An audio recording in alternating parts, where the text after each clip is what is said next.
आज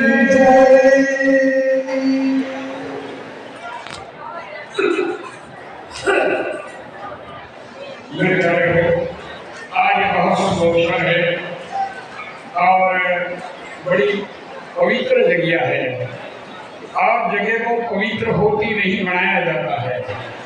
जहाँ ईश्वर का नाम होता है वहाँ खुद ही पवित्र बन जाती है। इसलिए मैं ये कहता हूँ कि ये यज्ञ दान और तप सत्शास्त्रों का उपदेश क्यों किया जाता है। यज्ञ आज की धरोहर नहीं है, बहुत पुरानी धरोहर है। समझे?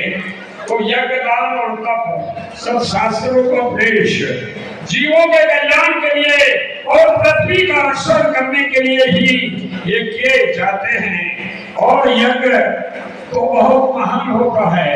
पहले यज्ञ किए जाते थे, राजा लोग भी यज्ञ करते थे। हमें राजाओं के पास तो टाइम नहीं रहा, हमें तो राजाओं के पास टाइम नहीं रहा। हमें तो हमारे ब्राह्मणों और संतों ये यज्ञ दान और तप करते हैं। अभी नहीं करते हुए तो उंगली लगाओ बड़ा बात कोई हारा करवा मटे बनाने भेजा था। और ये जो यज्ञ मैंने देखा मुझे बड़ी खुशी हुई।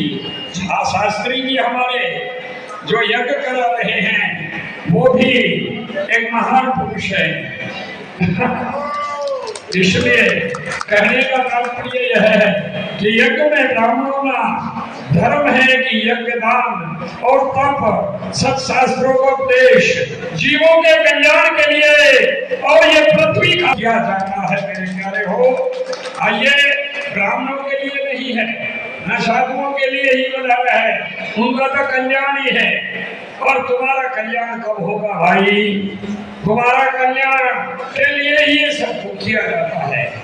और जब पृथ्वी एक नौका है और इस नौका के केवल संतों और ब्राह्मण होते हैं और उसी के लिए इस नौका की रक्षा करने के लिए ही यज्ञ दान और तप सत्शास्त्रों का उपदेश इसीलिए किया जाता है कि अगर इसमें यज्ञ दान नहीं होंगे और दानवीर पुरुष नहीं होंगे तो ये धरती टिकेगी कैसे?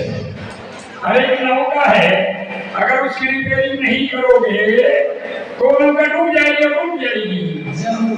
तो ऐसे ही एक पृथ्वी एक नौका है और इस पर जो हम दान देते हैं वो हम किसी को नहीं देते, हमें परमात्मा को देते हैं। और परमात्मा के लिए जो दान किया जाता है वो ईश्वर के खाते में लिखा जाता है, परमात्मा के खाते में लिखा जाता है। इसलिए देंगे तुलसी पक्षी पिए घटे न सरिता नीर, तुलसी पक्षी पिए घटे न सरिता नीर, दान दिए धन न घटे जग सहायक होंगे रघुवीर।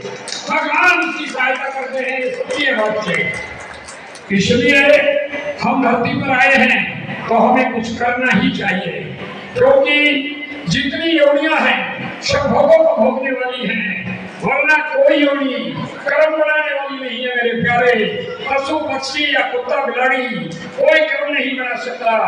हमारे वेदों ने बतलाया है मनुष्य जीवन में तो मनुष्य नवीन कर्म बनाकर खड़ा कर सकता है। वो ताकत केवल इस मनुष्य जीवन में ही है। और इस जीवन को पाकर के भी अगर हमने अपने जीवन को पशु की तरह करवा दिया तो धिक्कार है हमारे जीवन को। हमसे वो पशु अच्छे हैं क्योंकि कुदरत ने उनको पशु को बनाया था। हमें उस परम पिता परमात्मा ने एक श्रेष्ठ उत्तम बुद्धि दे करके एक मनुष्य बनाया है। और ये मनुष्य जीवन में ही हम कर्म कर भी सकते हैं और कर्म बिगाड़ भी सकते हैं। जिसमें कर्म करने का अधिकार है उसमें कर्म बिगाड़ने का भी अधिकार है, और जिसमें कर्म करने का ये अधिकार नहीं है तो उसमें मेरे प्यारे हो बिगाड़ने का क्या अधिकार है? बिगाड़ भी वही सकता है जो कर सकता है, और जो कर ही नहीं सकता वो बिगाड़ भी कर सकेगा। इसलिए हमने मनुष्य जीवन पाया है, पशु की तरह हमें नहीं जीना चाहिए। एक शोक आता था एषां विद्या तपोदानं ज्ञानं शीलं गुणं धर्मं ये मृत्युलोके भूमि भूता भावते मनुष्य रूपे मृगाश्चरन्ति। भगवान कृष्ण कहते हैं जिसमें न गुण है, न शीलता है, न तप है, न दान है, न विद्या है और न अच्छे कर्म है और न शुद्ध वाणी है, तो वो क्या है? भगवान कृष्ण कहते हैं जो वह मनुष्य के रूप में पशु है। पशु तो हमें पशु होकर नहीं जीना है, हमें इस मनुष्य जीवन में बहुत कुछ करना है। और जब इतने लोगों की पुकार पड़ती है ये यज्ञ के अंदर, तो भगवान को भी आना पड़ता है। संतों में एक छोटी चीज है, लेकिन भगवान भी आ जाते हैं जिसकी वो आराधना करते हैं। जब परमात्मा भी आ जाता है, भगवान को बुलाते हैं तो भगवान भी आ जाता है। उसने कहा है यदा यदा धर्मस्य ग्लानिर्भवति भारतः अभ्युत्थानं धर्मस्थापनाय तदात्मानं सुधाम्यहं परित्राणाय साधूनां विनाशाय च दुष्कृतां धर्म संस्थापनार्थाय संभवामि युगे युगे, संभवामि युगे युगे। भगवान कृष्ण कहते हैं कि जब जब धर्म की हानि होती है और अधर्म की वृद्धि होती है, तभी मैं अपने स्वरूप को रचता और प्रकट करता हूँ साधु पुरुषों के लिए और धर्म की रक्षा करने के लिए। मैं हर युग युग में अवतार धारण करता हूँ और बार बार आता हूँ जहाँ मुझे पुकारा जाता है। ईश्वर की आवाज है। और मेरे प्यारे हो, आप लोगों में वो ताकत है कि जो यज्ञ दान तप करते हैं वहाँ भगवान को भी आना पड़ता है। और मैं यही कहता हूँ कि हमें मनुष्य बनाया पशु नहीं, हमें करना ही चाहिए। धर्म दान और यज्ञ दान ये तो बहुत बड़ी चीज है। जननी जन जने तो ऐसा जनिए या दाता या सूर या तो रहिए मानवी क्यों गवाए नूर। मेरे प्यारे हो, भक्ति परिचर्यों की जरूरत होती है। इसलिए मैं कहता हूँ गोचिया परिवार ने जो ये यज्ञ किया है, मैं सबको आशीर्वाद देता हूँ और भगवान से प्रार्थना करता हूँ कि हमेशा इनको आशीर्वाद प्राप्त हो और ये हमेशा ऐसे शुभ कार्य करते रहें जिन्हें देख के हम सबको भी खुश रहे और आनंद में रहे। और ये पृथ्वी एक नौका है, इस नौका के लिए जितना तुम करोगे इसकी रिपेयरिंग के लिए करते हो। और ये यज्ञ हो रहा है, ये नौका की रिपेयरिंग के लिए हो रहा है। जो दे रहा है वो किसी के लिए नहीं, अपने धर्म के लिए दे रहा है। आपने जिस नौका में बैठे हैं याद रखो कि कहीं की फोटो के नीचे जल है, से जल है, 3 हिस्सा में जल है, 1 हिस्सा में पृथ्वी है। याद रखें ये 3 हिस्सा में जल है, 1 हिस्सा में पृथ्वी है। फिर ये पानी के ऊपर खड़ी है और 24 जहां को इसमें जली निकलता है। दरिया इसके नीचे भी है और इसके 24 भी है। अगर इसकी रिपेयरिंग नहीं करोगे तो आज तरसा कर हो गई तो सभी जाएंगे मेरे।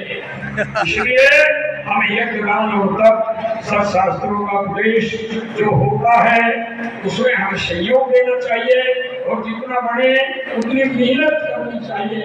मेहनत आप किसी के लिए नहीं करते और जब मेहनत करते हैं तो याद रखें हे परमपिता परमात्मा हम आपके लिए ही करते हैं और आप ही हमें इसका फल वो देते हैं, वो लिखते रहते हैं।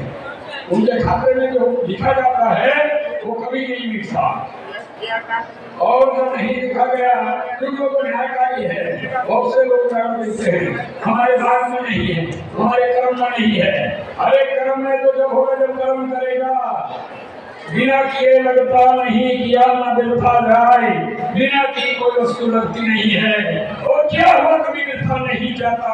वो देता है जब एक मनुष्य हमें किसी के यहाँ सवेरे नौकरी करने जाए तो शाम को 1 रुपया कम के बढ़ती हमारी तनख्वाह दे देता है। जब एक मनुष्य मृत्यु लोक का मानवी हमारी तनख्वाह दे देता है, क्या वो ब्रह्मांड का मालिक हमारी तनख्वाह रखेगा? मुझे नहीं रखा, कभी नहीं रखेगा मेरे प्यारे हो। वो देगा देगा देगा, और जिसकी है उसको देगा, वो न्यायकारी है। इसलिए मैं इस यज्ञ को देखकर मुझे बड़ा आनंद आया, और मैं जिस परिवार ने यज्ञ किया है उस आशीर्वाद।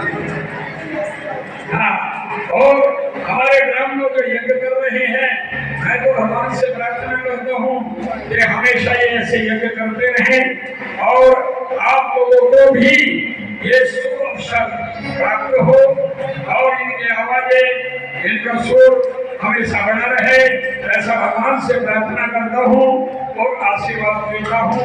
जय श्री राम, जय श्री राम, जय श्री राम, जय श्री राम। आज तो रामलला अयोध्या में आ गए हैं, अब तो उसकी जय सबको बोलनी चाहिए, तो इतनी जोर से बोलो जो अवध तक चली